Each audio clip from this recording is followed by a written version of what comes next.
আপনি শুরুতেই যে অ্যানিমেশনটি দেখলেন সেটা নিশ্চয়ই খুব ভালো লাগলো। আর জানেন, এই অ্যানিমেশনটা ক্রিয়েট করার পেছনে ছোট্ট একটা ইন্সপিরেশন রয়েছে। আজকে আমার খুব কাছের বন্ধু আমাকে বলছিল যে সে ভূতের উপরে একটা হরর ইউটিউব চ্যানেল ক্রিয়েট করেছে। সেখানে স্টিল ইমেজগুলোকে কিভাবে অ্যানিমেট করবে সেই ব্যাপারে কথা হচ্ছিল।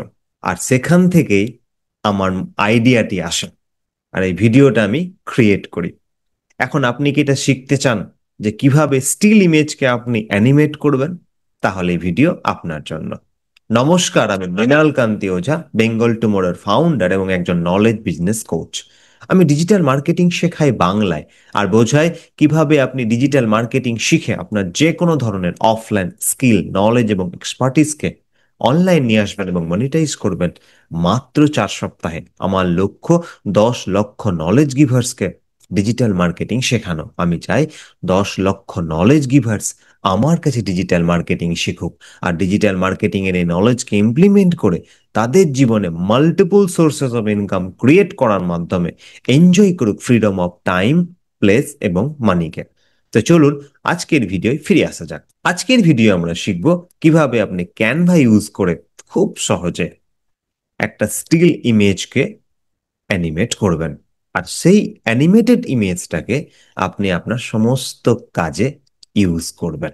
যেমনটা আমি প্রথমেই বললাম, যদি ভিডিওটা ভালো লাগে, নলেজেবল হয়, ইনফরমেটিভ হয়, আর আপনার কোনো কাজে আসে, আপনার কোনো একটা প্রবলেম সলভ করে, তাহলে প্লিজ চ্যানেলটাকে লাইক, শেয়ার, কমেন্ট এবং সাবস্ক্রাইব করতে কিন্তু ভুলবেন না।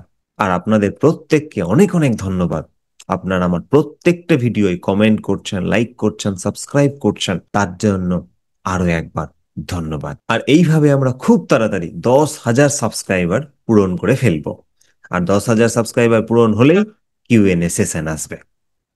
তার জন্য stay tune my YouTube channel. তো চলুন শেখা শুরু করা যাক। তো এখন আপনি আমার কম্পিউটার স্ক্রিনে চলে এসেছেন। দেখতে পাচ্ছেন আমি ক্যানভা খুলে আছি, যাকে আমি বলে থাকি ম্যাজিক্যাল ক্যানভা। নাও, সবচেয়ে প্রথমে আমি ইউটিউব থাম্বনেল এটা সিলেক্ট করে নিলাম, কারণ এই ধরনের ইমেজ ক্রিয়েট করার জন্য একটা থাম্বনেল সাইজেরই ফটো প্রয়োজন, মানে যেটাকে বলা হয় 16:9। খুব সহজ কথায়। নাও আমরা চলে আসবো এলিমেন্টে। এলিমেন্টে এসে জাস্ট আমি এই যে সার্চ বারে, আমি একটা সার্চ বারে লিখছি a man is walking, WALKING। a man is walking। আপনি যে কোনো একটা ইমেজ হতে পারে ক্যানভা থেকে বা গুগল থেকে সিলেক্ট করে নেবেন। চলে গেলাম ফটোজে, অ্যান্ড ফটোজে গিয়ে এখান থেকে যে কোনো পছন্দের একটা ইমেজ, আমি এটা ক্রিয়েট করেছি, আপনাকে অন্য একটা আমি ইমেজ ক্রিয়েট করে দেখাচ্ছি যেটা আপনার পছন্দ হবে। দেখুন, অনেকগুলো অপশন এখানে রয়েছে, আপনার পছন্দের যে কোনো একটাকে সিলেক্ট করে নেবেন। তো দেখুন, আমি এই ইমেজটাকে সিলেক্ট করে নিলাম, জাস্ট ক্লিক করলাম, চলে আসলো। থ্রি ডটে গিয়ে আমি এটাকে সেট ইমেজ অ্যাজ ব্যাকগ্রাউন্ড এইভাবে নিয়ে নিলাম। নাও পুরো ইমেজটাতে আমি একবার ক্লিক করলাম অ্যান্ড এডিট অপশনে গেলাম। এটা কিন্তু পেইড টুলে হবে, এটা কিন্তু ফ্রি টুলে হবে না। এডিট অপশনে গিয়ে ম্যাজিক গ্র্যাবে ক্লিক করলাম। ম্যাজিক গ্র্যাবে ক্লিক করে প্রথমে আমি এই ইমেজটাকে সিলেক্ট করে নিলাম অ্যান্ড এটাকে গ্র্যাব করতে দিয়ে দিলাম। একটু সময় লাগবে, এই ইমেজটা এই পুরো ব্যাকগ্রাউন্ড থেকে উঠে চলে আসবে। গ্র্যাব করে নেব, মানে এটাকে তুলে নেব। তো দেখুন, এটা গ্র্যাব হয়ে গেছে, মানে এটা চলে এসেছে। এটাকে একটু আমরা ছোট করে দিচ্ছি। নাও এবার পুরো ব্যাকগ্রাউন্ডটাকে এবার আমরা গ্র্যাব করব। আবার এখানে সিলেক্ট করলাম, এডিট অপশনে গেলাম অ্যান্ড এখানে এসে গ্র্যাব, ম্যাজিক গ্র্যাবে সিলেক্ট করলাম। সিলেক্ট করার সাথে সাথে আমাদেরকে এটাকে পুরোটাকে সিলেক্ট করতে বলছে। চলুন এটাকে সিলেক্ট করলাম, এটাকে সিলেক্ট করে নিচ্ছি। ওয়ান বাই ওয়ান যতগুলো কিছুকে সিলেক্ট করা যাবে সমস্ত কিছুকে কিন্তু আমরা সিলেক্ট করে যাব ওয়ান বাই ওয়ান। দেখুন এটা হয়ে গেছে, এটা সিলেক্ট হয়ে গেছে। এই যে গ্যাপ, কোনো জায়গায় গ্যাপ রাখবো না, যতটা পারবো আমরা গ্যাপ গুলোকে ফিল আপ করে দেবো। তো দেখুন আমরা পুরোটাই প্রায় সিলেক্ট করে ফেলেছি।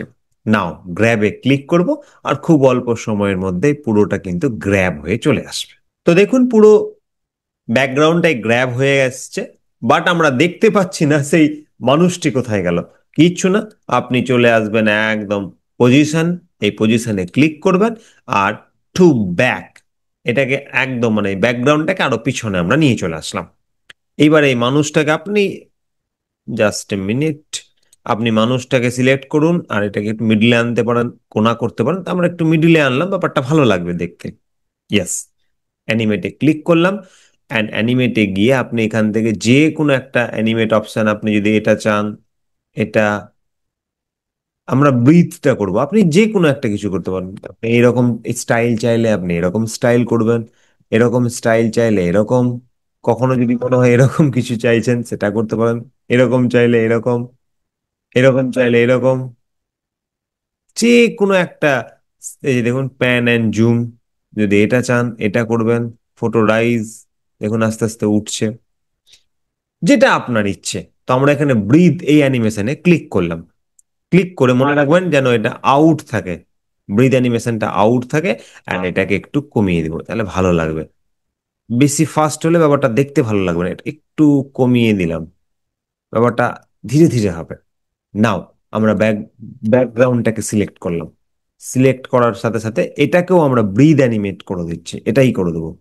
তো দেখুন এখানে যখনই করছি ব্যাকগ্রাউন্ড কিন্তু সাদা অংশটুকু দেখা যাচ্ছে। আমরা কি করলাম, এটাকে একটু বাড়িয়ে দিলাম, একটু ওপরেও বাড়িয়ে দিলাম, আর অ্যাজ ইট ইজ আমরা এটা মোটামুটি ছোট করে নিয়ে সব দিকে একটু বাড়িয়ে দিলাম। এর ফলে কি হবে, এর ফলে কিন্তু আমরা পুরোটাই বুঝতে পারবো, কোনো কোনো সমস্যা হবে না। দেখুন অ্যানিমেটে ক্লিক করলাম, অ্যান্ড ক্লিক করে চলে আসলাম ব্রিথ। তো দেখুন আর কিন্তু স্ক্রিনে কোথাও হোয়াইট হচ্ছে না। নাও ব্রিথ সিলেক্ট করলাম আর এটা ইন অ্যানিমেশন রাখলাম। অ্যান্ড ইন অ্যানিমেশন রেখে এটাকেও কিন্তু আমরা করে দিলাম ছোট, মানে কমিয়ে দিলাম। নাও আমাদের কিন্তু স্টিল ইমেজকে অ্যানিমেট করা কমপ্লিট হয়ে গেল। নাও একবার এটাকে আমরা প্লে করে আপনাকে দেখিয়ে দিচ্ছি ফুল স্ক্রিনে। জাস্ট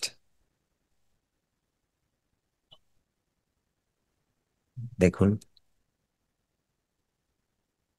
স্লোলি কিন্তু ব্যাকগ্রাউন্ডও অ্যানিমেট হচ্ছে, আর এই যে সামনে যে ইমেজটা রয়েছে এটাও অ্যানিমেট হচ্ছে। দেখুন ব্যাকগ্রাউন্ড আর ইমেজ দুটো একসাথে হচ্ছে কিন্তু। ক্লোজ করে দিলাম। বলুন বিষয়টা আপনার কাছে ইজি না সুপার ইজি? টাইপ করুন super easy. Thank you, thank you. আশা করি আপনি ব্যাপারটা বুঝতে পেরে গেছেন। এবার কিচ্ছু না, এইভাবে আপনি যে কোনো ইমেজকে করতে পারেন। নাও একদম শেয়ার অপশন গিয়ে আপনি এই ভিডিওটাকে বা এই যে অ্যানিমেটেড অপশনটাকে, ইমেজটাকে আপনি শেয়ার করে দিতে পারেন। শেয়ারে ক্লিক করলে ডাউনলোড, আমি এটা করছি না। আশা করি আজকে আপনি নতুন কিছু শিখলেন, দেখলেন কিভাবে খুব সহজে উইদাউট এনি স্কিল বা এক্সপার্টিস আপনি একটা স্টিল ইমেজকে কিভাবে অ্যানিমেট করবেন, আর সেটা করে নিয়ে আপনার যে কোনো কাজে ইউজ করবেন। তো আজকে এই পর্যন্তই। দেখা হচ্ছে পরের ভিডিওয় নতুন কোনো নলেজ, নতুন কোনো টপিক নিয়ে। ততক্ষণ শিখতে থাকুন, ইমপ্লিমেন্ট করতে থাকুন এবং এগোতে থাকুন। সবাই খুব ভালো থাকবেন, নিজের খুব খুব খেয়াল রাখবেন। আর অবশ্যই শেখা শুরু করুন। হতে পারে সেটা ক্যানভা, হতে পারে সেটা এআই। আমার ইউটিউব চ্যানেলে এআই এর উপর এবং ক্যানভার উপরে বিস্তর ভিডিও রয়েছে। আজই শেখা শুরু করুন। মনে রাখবেন আজকের একটা নলেজ আগামী দিনে আপনার ইনকামের অনেকগুলো পথ ক্রিয়েট করে দেবে। তাই প্লিজ সময়কে নষ্ট করবেন না, শেখা শুরু করুন, না হলে আপনি পিছিয়ে পড়বেন। আর এইভাবে শিখে নিয়ে নিজেকে ডিজিটালি গ্রো করুন। কোনো সমস্যা হলে আমাকে কমেন্ট করতে ভুলবেন না। আর ভিডিওটা ভালো লাগলে, নলেজেবল হলে, ইনফরমেটিভ হলে, আপনার কোনো প্রবলেম সলভ করলে চ্যানেলটাকে লাইক, শেয়ার, কমেন্ট এবং সাবস্ক্রাইব করতেও ভুলবেন না। তো আজকে এই পর্যন্ত। Take care, goodbye, and I love you all.